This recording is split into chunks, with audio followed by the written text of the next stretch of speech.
E chamamos a seguir a doutora Eunice para nos falar sobre os aspectos positivos decorrentes desta pandemia.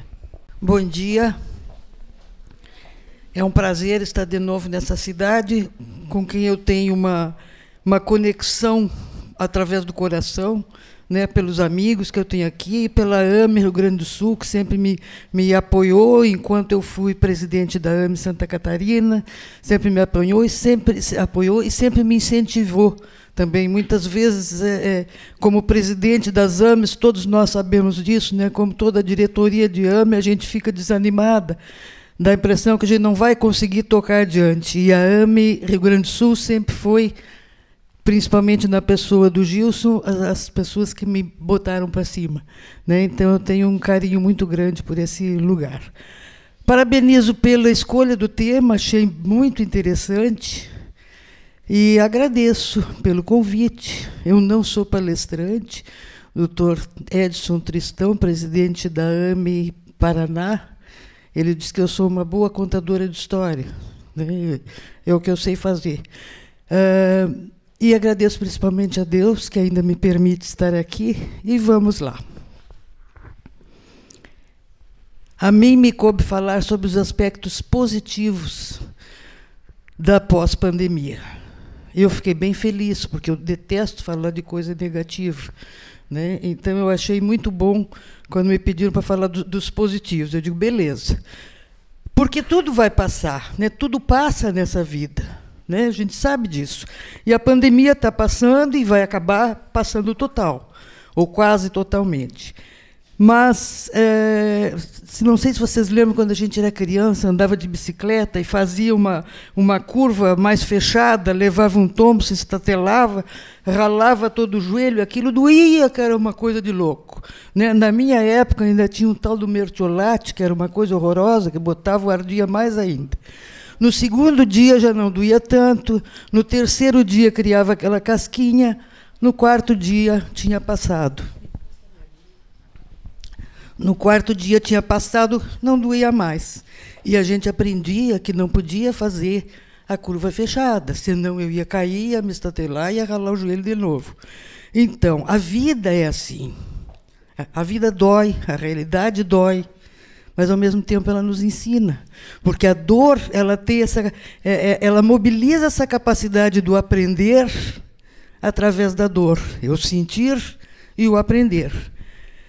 Temos uma imagem ali, uma árvore, e a mulher diz assim, olha que árvore mais linda. E o homem diz, quanta sujeira essa árvore faz. Coitado de quem mora perto de uma árvore dessas. Ou seja, a árvore é a mesma. O tema que nós temos hoje é o mesmo. O Edson nos falou brilhantemente da sujeira que a árvore faz. Eu quero trazer para vocês como a árvore pode ser linda. Né? Então, quando se fala em aspecto positivo ou aspecto negativo, são possibilidades, que nós vamos usá-las ou não, mas como possibilidades. Então, nas coisas práticas, né, nas relações profissionais, o que nós podemos aprender com o home office? Que nós podemos autogerir o nosso tempo, porque eu poderia passar o dia todo trabalhando e a família lá que se virasse, ou eu podia aproveitar que eu estava em casa e não fazer nada do meu trabalho e ficar de bobeira na Netflix o dia inteiro.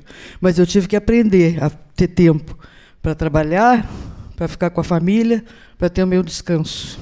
Né? Isso, as relações ficaram mais fáceis.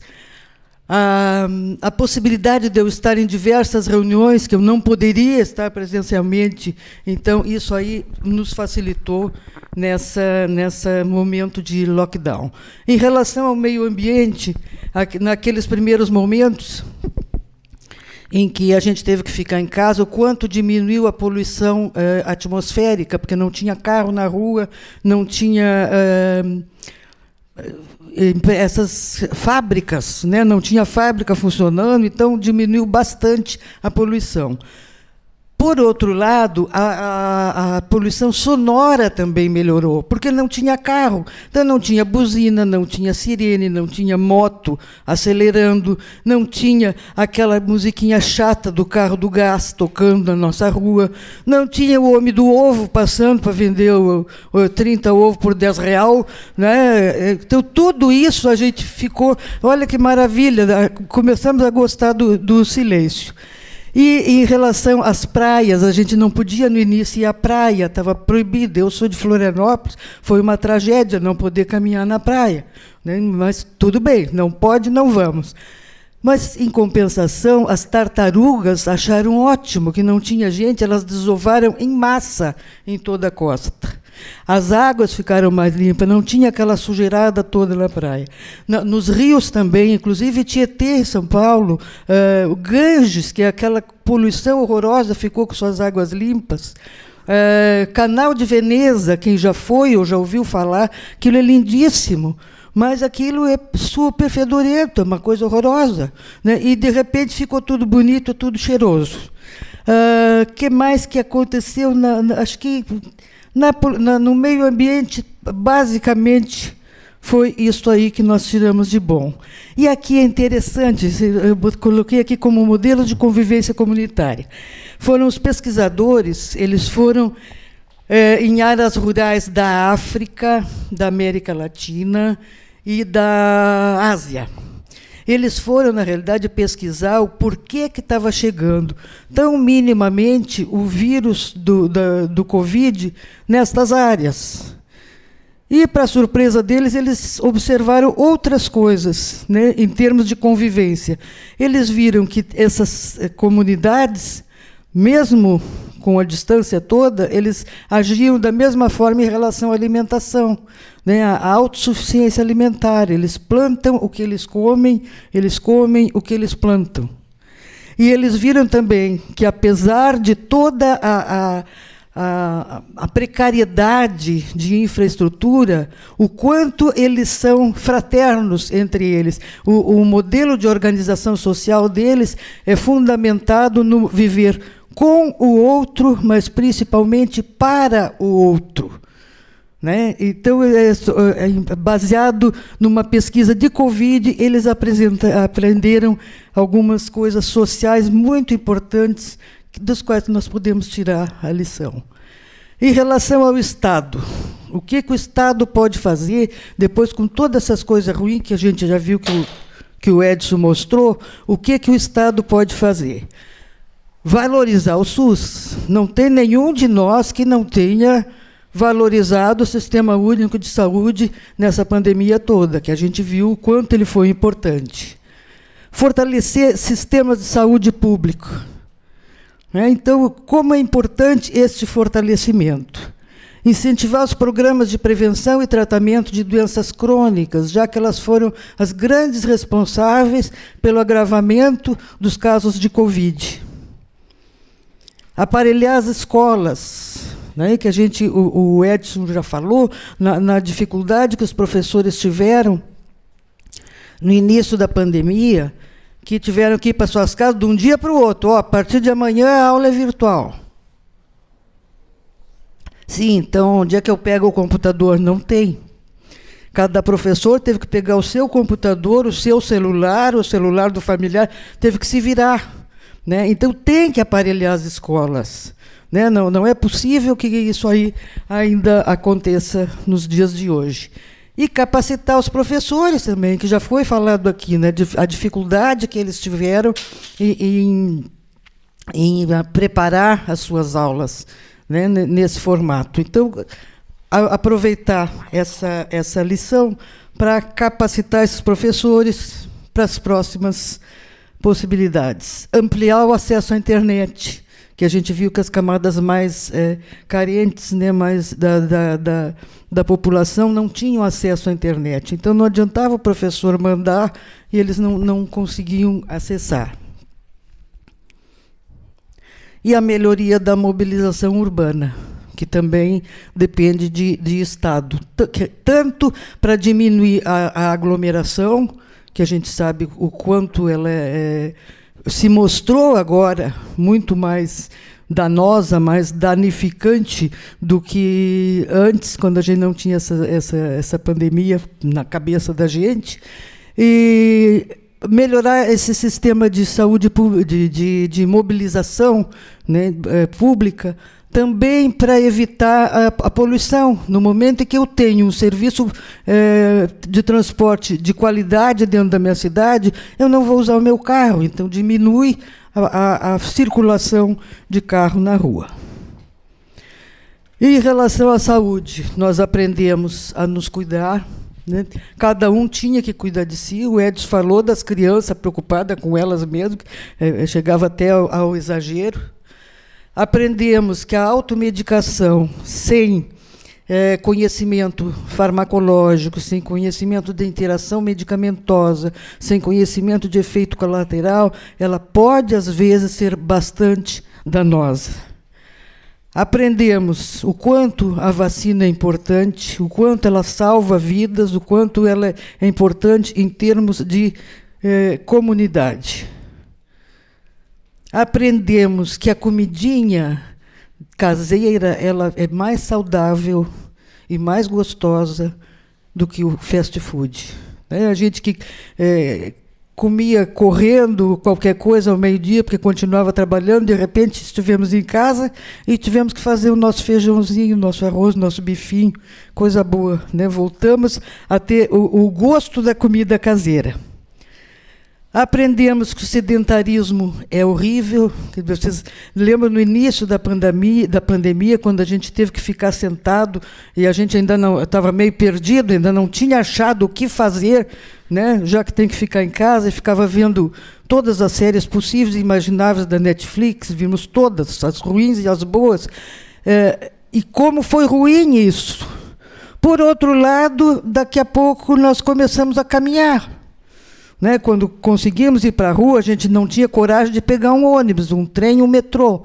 Mas a gente, então, começou a caminhar, começou a andar de bicicleta. Então, como isso melhorou a nossa saúde. Mas, principalmente, diante do nosso medo, das nossas perdas aquisitivas, profissionais, perdas pessoais, familiares, de amigos, nós vimos que a nossa saúde mental balança. E nós vimos da necessidade de cuidar da nossa saúde mental, tanto quanto se cuida da saúde física. Em relação à tecnologia, a telemedicina, mesmo ela sendo regulada no Brasil desde 2002, só agora, com a pandemia, que ela teve esse boom, que ela apareceu mais exatamente na pandemia. Que nós tivemos mais facilidade em chegar nos profissionais de referência, nos especialistas, principalmente os infectologistas. E os serviços de saúde, entre eles, trocaram mais informações. Então, isso aí é tudo coisa que joga a sementinha para começar a ser mais usado. O Edson falou ali que agora o serviço dele já está 50% por telemedicina. Né? E a coisa funciona e tende a ir num crescimento e serve até para outras coisas mais audaciosas, né? Em termos de ciência, tipo cirurgia robótica. Quer dizer, são coisas que vão começar agora a crescer em função das necessidades que nós tivemos agora. São coisas boas que aconteceram. E o ensino à distância, que a gente viu que precisa ser muito, muito, muito melhorado para que possa ser valorizado. Né? Então, esta foi a possibilidade da gente ver tudo que tem que se fazer em cima do ensino à distância.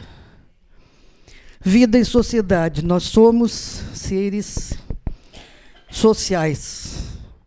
Né? Nós não vivemos sozinhos. E quando nós ficamos sozinhos, a coisa assim, qual é o meu lugar nesse mundo, e o que a gente sentiu, o que a gente mais sentiu foi a nossa fragilidade. Né? E nessa fragilidade, assim, o quanto eu dependo dos outros. Não tem como eu não depender dos outros. Quem nunca tinha visto como é que funciona uma unidade de tratamento intensivo teve oportunidade, através do noticiário, todos os dias tinha imagens de dentro de uma UTI, né? Aquele corre-corre, aquela emergência, aquela coisa horrorosa. E então ali a gente viu como a gente precisa dos outros. Cada um que chegava ali entregava seu bem mais precioso, que é a sua vida, nas mãos de outras pessoas, os outros para cuidarem dele. E isso é em todas as situações. E aí também o que nós vimos? A valorização dos todos os profissionais que trabalhavam naquela área ali. Porque antes era assim, não, mas aquele médico é muito bom, aquele hospital é muito bom. Como se o médico e o hospital fosse bom, tudo iria funcionar maravilhosamente. Né? Deixa sem a moça de limpar o chão, sem as pessoas que fazem a comida, que o porteiro, o maqueiro não carrega, deixa a pessoa cair da maca. Todo mundo é importante. A gente viu ali como se trabalhou como é que eu vou dizer? Trabalhou todo mundo junto para uma finalidade maior.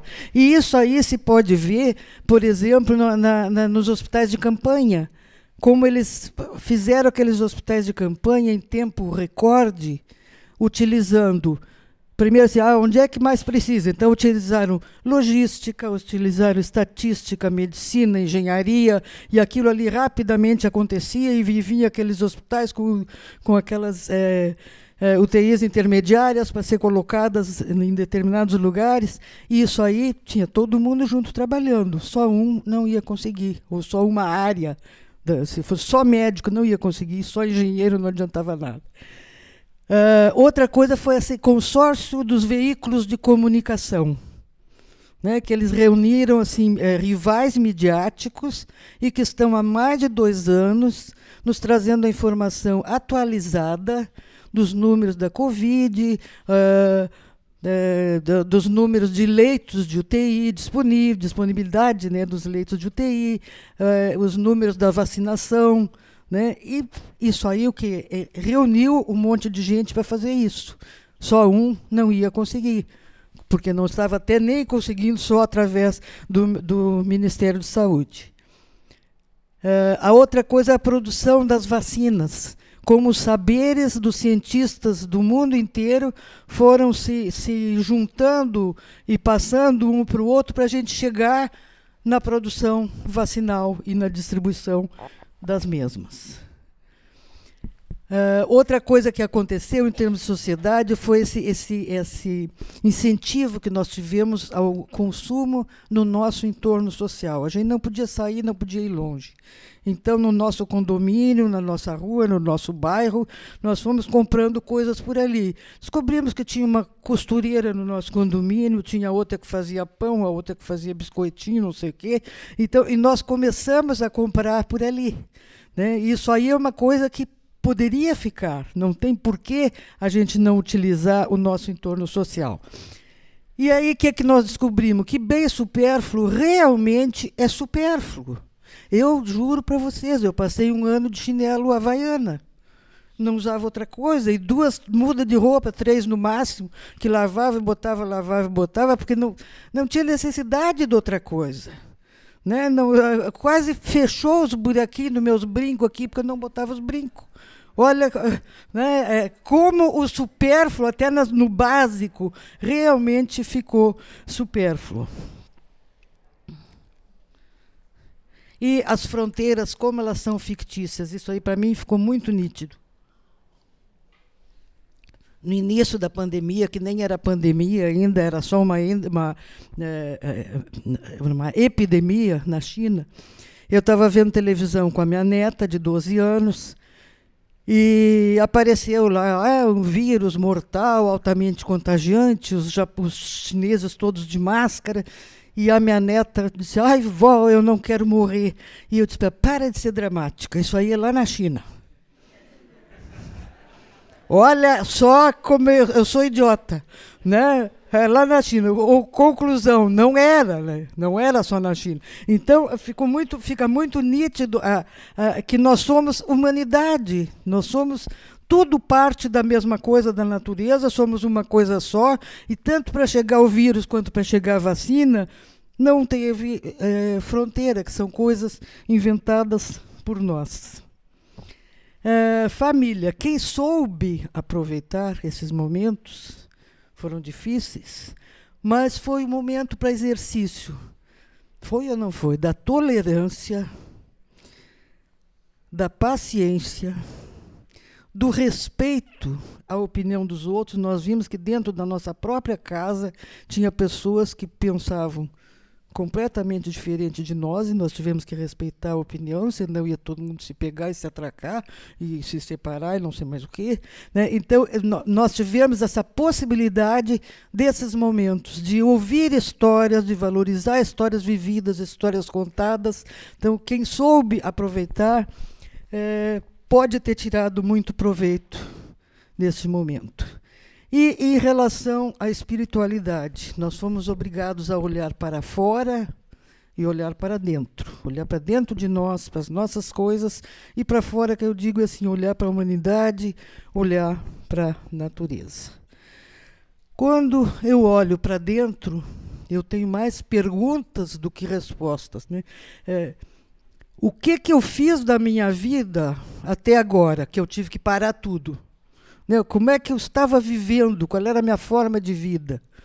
Como é que eu estava distribuindo os meus afetos até então? Como é que eu posso recuperar esse tempo mal utilizado? Mas, principalmente, o que eu pretendo mudar em mim a partir de agora, para que a coisa seja diferente, já que eu cheguei à conclusão que tinha muita coisa que não estava legal. Se é que cheguei à conclusão, eu tenho que saber o que eu tenho que fazer agora com as possibilidades que me são dadas. Né? Aquela velha história, se te derem um limão, faz uma limonada. Tem tanta gente que teve perdas importantíssimas, perdas dolorosíssimas, nos mais diversos setores, não só na Covid, e que fizeram disso uma forma uma razão de viver, fazendo organizações não governamentais, associação dos pais que perderam os filhos para droga ou para em acidente. Ou seja, fazem da dor uma forma uma razão de viver. Né? Então, que nós vimos nisso, com esse monte de pergunta que veio na nossa cabeça e um monte de coisa que nós vivenciamos, perdendo as pessoas queridas e conhecidas, nós conhecemos a finitude mais de perto, né? A morte mais de perto. Né? Não, mas para aí, eu nunca tinha pensado nisso, mas o famoso basta estar vivo para morrer, basta estar vivo. Né? Nós chegamos à conclusão da nossa finitude. Quando a gente reconhece a finitude, a gente aprende a viver melhor. Se eu pensar, não, eu posso morrer e não sei se vai ser hoje ou vai ser amanhã. Eu sempre conto uma história dessa mesma minha neta lá, que eu disse para ela que era lá na China. Ela tinha 7 anos e ela me disse: vó, tu tem que fazer o teu testamento. E eu perguntei para ela: mas por que eu tenho que fazer meu testamento? E ela me disse: para deixar o teu computador para mim. Ele disse: tá, então vamos fazer o seguinte, eu vou deixar o meu computador para ti, vou fazer o testamento, deixo o computador para ti, mas já vou te avisar que eu não vou morrer tão cedo. E ela me respondeu assim, com 7 anos: nunca se sabe, né, vó? Ou seja, com 7 anos, ela reconhecia a finitude. Né? Então, deixa eu me garantir, porque daqui a pouco a véia morre, então eu tenho que, né, me garantir. E nós, adultos, às vezes não queremos pensar na finitude. Isso não se fala, isso não né, parece assim que não, se eu não falar, não vai acontecer. E vai. Nós vamos todos chegar no nosso momento de finitude. Então, se essa pandemia servir como ponto de mutação para a minha ressignificação de valores, sabendo que eu vou morrer um dia, o que eu fiz da minha vida até hoje, ponto de mutação, o que eu quero fazer daqui para diante, até o nunca se sabe, né, vó? Né? Como é que eu quero agir? Então, só por isso aí já terá valido a pena. né? E vamos descobrir com isso aí a nossa força interior, né? Que nós temos, apesar da dor, apesar do sofrimento, nós temos uma força interior, temos um divino interior que nos ajuda nessa caminhada e que nos leva para frente com esperança e que nos ajudou no autoconhecimento. No olhar para fora, é ver na dor do outro, ou ver na minha dor, a dor do outro, né? No momento que isso aconteceu, eu consegui me desapegar de muita coisa, né? Consegui doar mais de mim, que é a fraternidade que se fez presente diante dessa pandemia. E para isso não precisa grandes campanhas, né, de fraternidade, fazer altas campanhas. Nos pequenos atos, aqueles jovens que batiam na porta dos idosos para se oferecer, para ir na farmácia, para ir na padaria, não sei aonde, para resguardá-los, né? Isso era fraternidade. Aquelas pessoas que iam para a sacada tocar violino, levar um pouco de alento, um pouco de alegria para os seus vizinhos, né? O que é isso? Isto é fraternidade, isto é distribuição de amor. Isto é ter o Deus dentro de nós e levar esse Deus para os outros. Descobrimos que nós podemos fazer as nossas orações e nos aproximarmos de Deus sem precisar de paredes, sem precisar ir no centro espírita, na igreja, no culto, na mesquita, no terreiro, sei lá eu aonde, né? Nós não tínhamos como ir. E, ao mesmo tempo, isso fortaleceu a nossa fé, cada um rezando dentro de si, fazendo as suas orações, seu contato direto com Deus. Sentimos a necessidade nos preocupamos, sentimos preocupação com os nossos idosos, então que essa preocupação toda com os nossos idosos isolados, lá, ou podendo adoecer, vulneráveis, que essa preocupação se transforme agora na pandemia, pós-pandemia, em formas diferentes de tratá-los, de amá-los, de ser mais presentes, né? Não adianta dizer, esse coitadinho ficaram lá isolados, tá, mas e agora que passou?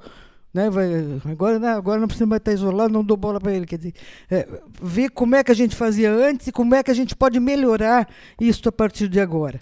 E o famoso abraço, quem não sentiu falta, todo mundo diz assim, ai, que vontade de dar um abraço, que saudade daquele abraço aconchegante e gostoso. Então, que esta falta de abraço se transforme agora nas formas como a gente vai demonstrar a nossa afetividade, a nossa amorosidade a partir desse término de pandemia. Esta imagem que eu gosto muito, que ficou conhecida no mundo inteiro, do Papa Francisco, sozinho, orando em frente à Praça São Pedro, vazia. Então, esta imagem, para mim, assim, é a imagem da comunhão redescoberta no isolamento, né? Ele nunca esteve tão sozinho e também nunca teve tantos milhões de pessoas orando com ele com a mesma intenção, embora estivéssemos todos separados. E para encerrar, que eu acredito que já esteja na mesma hora, porque o Durgante já está olhando no relógio lá desesperado, eu queria falar nessa região aqui dos Estados Unidos, que eles chamam de Badlands, que são terras ruins, né? São regiões extensas, que só tem pedra e o solo ele é todo rachado, né? Cheio de rachadura. E uma vez por ano surge, no meio dessas rachaduras, brotam plantas silvestres, e elas acabam se transformando em verdadeiros campos floridos, assim, coloridos, só de flor silvestre, né? Depois seca tudo de novo, elas desaparecem. Então, que essa pandemia, eu fiquei relacionando conosco, né? Que nos deixou de corações tão áridos, tão secos, pela dor e pelo sofrimento, que ela deixe que nós possamos, no meio dessa aridez, deixar brotar fraternidade, fé, esperança, caridade e amor, que é a base da vida, a base do Evangelho. Obrigada.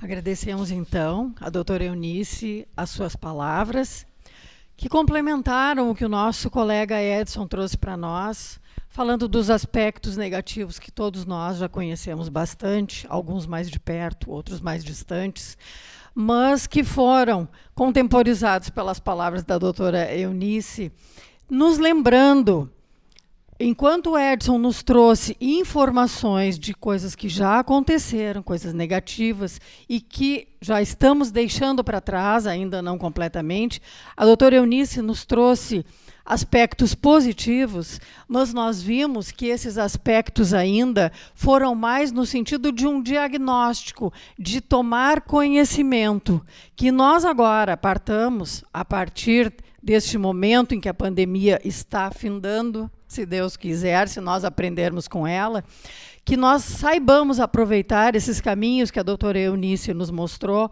tanto para o nosso crescimento individual, como para o crescimento da nossa família e de toda a humanidade, esta grande família que formamos nós, seres humanos.